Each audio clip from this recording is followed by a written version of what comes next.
Prisni dhe një 2 minuta, prisni. Kusht ose jo të me pëshirë. Hajde.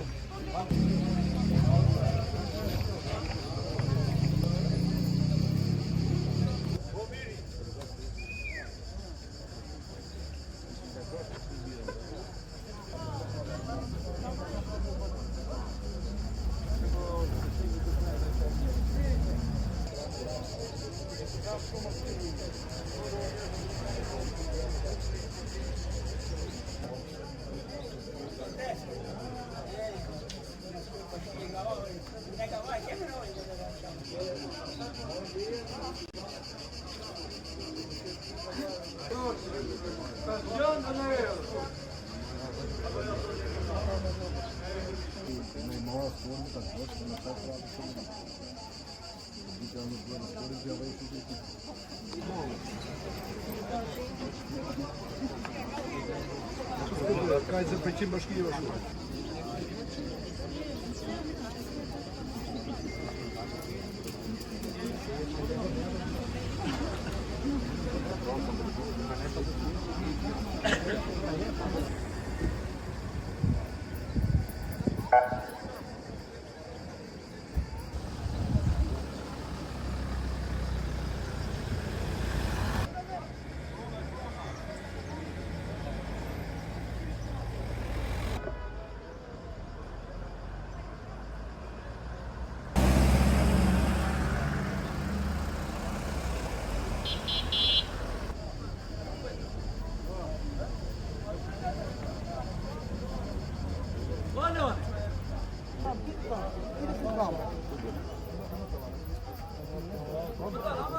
Hala po pashkosën e pjesë ushqet.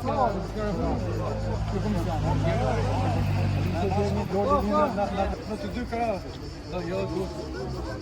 Në të dy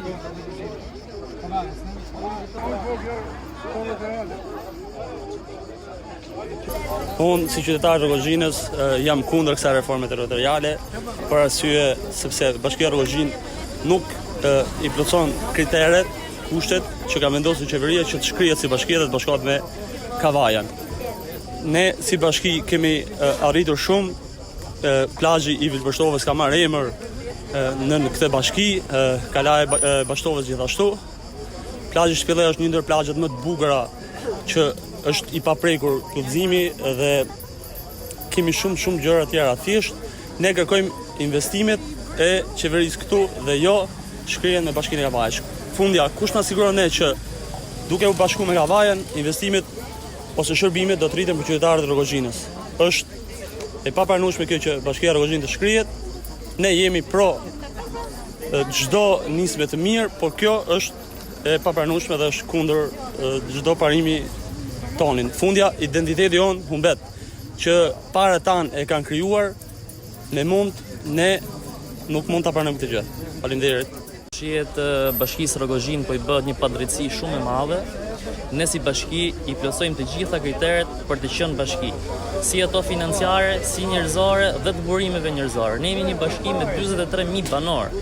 Kemi një ekonomi e cila na ndihmon shumë në të ardhurat. Banorët e Rrogozhinës janë kundra kësaj reforme territoriale.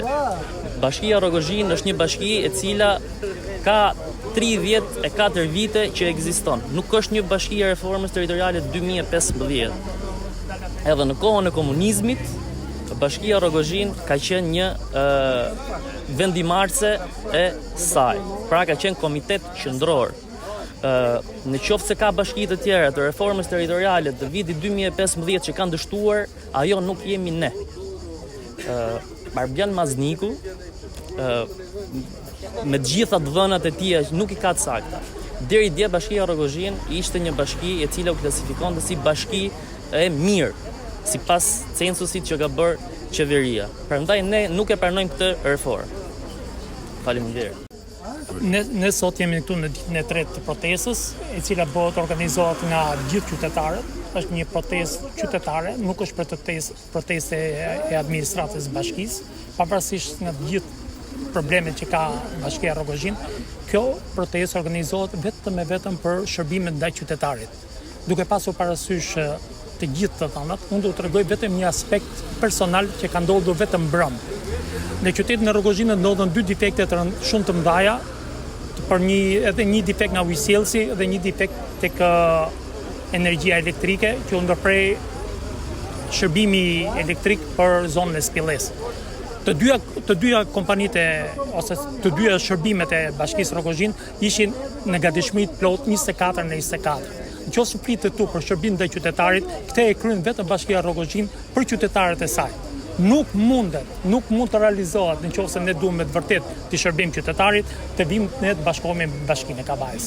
Bashkia e Kavajës nuk mund ta rregullojë dot Bashkinë e Rrogozhinës. Do jemi më keq, do shkojmë më keq, edhe shërbimi ndaj qytetarit do jetë thjesht në parametrat e minimale. Kërkoj nga ana e kryeministrit, kërkoj nga ana e presidentit të Republikës, kërkoj nga ana e komisionit i cili merret me ndarjen territoriale të Republikës së Shqipërisë, ta shikojmë me vëmendje Bashkinë Rrogozhinë si aset, si virtut, si kontribut, edhe si të ardhme për qytetarinë. Një qytet i cili nëse nuk do jetë bashkinë vete, do ketë shumë probleme të tjera. Për sa i përket dhe performancës kulturore, nuk ka asnjë bashki si Bashkia e Rrogozhinës me organizimin e aktiviteteve kulturore sportive. Ne kemi një ekip që quhet Egnatia, një ekip kampion disa vite rresht. Kemi performancë Pallatit Kulturës me performancë pozitive. Kemi performancët e aktiviteteve kulturore sportive.